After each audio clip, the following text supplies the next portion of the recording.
Bonjour Clara, c'est quoi l'effet SERM? Alors, effet SERM, c'est quoi? SERM, c'est S-E-R-M. S pour sélectif, œstrogène, récepteur, modulateur en anglais. Donc, ce sont des modulateurs sélectifs des récepteurs aux œstrogènes. Et c'est quoi ces modulateurs sélectifs? En fait, ce sont des molécules qui vont venir interférer sur les récepteurs aux œstrogènes au niveau de la cellule et qui vont venir prendre la place, si tu veux, ce sont des structures analogues de nos propres œstrogènes qui vont venir se pluguer sur les récepteurs. Et qu'est-ce que ça a pour impact? Eh bien, l'impact, c'est que les propres œstrogènes ne vont plus pouvoir s'y fixer et donc ça va diminuer à la baisse l'imprégnation œstrogénique.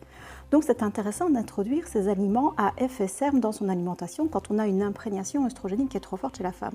Et ces aliments, il y en a deux que j'aimerais pointer ici précisément parce qu'ils sont très faciles à mettre dans l'alimentation au quotidien. C'est le miso, donc ça c'est une forme fermentée de soja.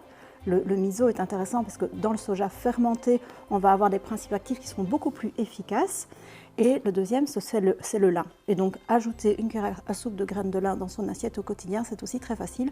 Le petit tip, c'est qu'il faut les mixer et les garder au frigo. Et il faut les mixer pour une petite semaine, par exemple, en avance.